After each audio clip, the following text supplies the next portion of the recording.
ফালাউলা নাফারা মিন কুল্লি ফিরকাতিন মিনহুম তায়ফাতুন লিয়াতাফাক্কাহু ফিদ-দীন। আল্লাহ পাক খালি মানুষের সাধনা করেন কেন প্রত্যেক সম্প্রদায় প্রত্যেক গোত্র গোষ্ঠী থেকে কিছু লোক বের হয় না যারা ইলমে দ্বীন শিখবে, ফকিহ ওলি আল্লাহ হবে, হয়ে মানুষকে তালিম দিবে, মানুষ হেদায়েত লাভ করবে। কেন কিছু লোক বের হয় না? মাদ্রাসা আসলে করা হয়েছিল এই উদ্দেশ্য নিয়ে, কিন্তু এখন মাদ্রাসার এই উদ্দেশ্যটা ঠিক নাই। এখন মাদ্রাসায় পড়ে রসম রেওয়াজ, এদিকে রসম রেওয়াজ মাদ্রাসায় পড়ে, তার পড়ার প্রয়োজন নাই। এটা কিন্তু কঠিন বিষয়।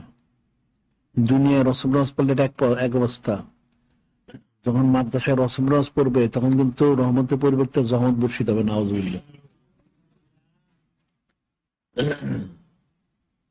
এটা কথা বলা হয় তাআল্লামনাল ইলমা লিগায়রিল্লাহ আবাল ইলমু ইল্লা ইয়াকুনা লিল্লাহ। এর অর্থ হচ্ছে দুইটা অর্থ। তাআল্লামনাল ইলমা লিগায়রিল্লাহ আবাল ইলমু ইল্লা ইয়াকুনা লিল্লাহ।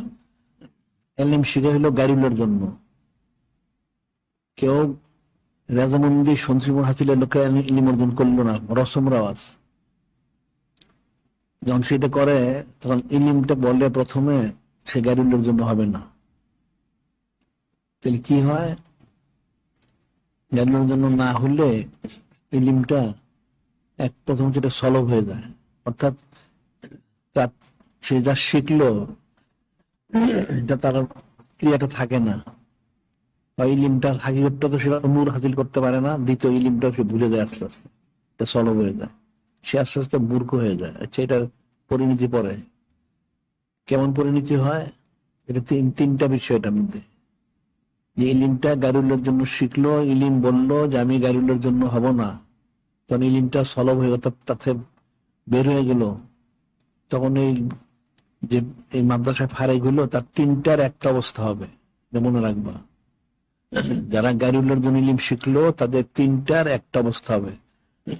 এক নম্বর হলো ইলম সলভ হয়ে গেল, তখন কিন্তু তার প্রতি লানত বর্ষিত হয়, নাউজুবিল্লাহ। সে অল্প বয়সে তার মৃত্যু হয়ে যায়, সে জমিনে থাকার উপযুক্ত না, তার অল্প বয়সে তার ইন্তেকাল হয়ে যায়। এক নম্বর।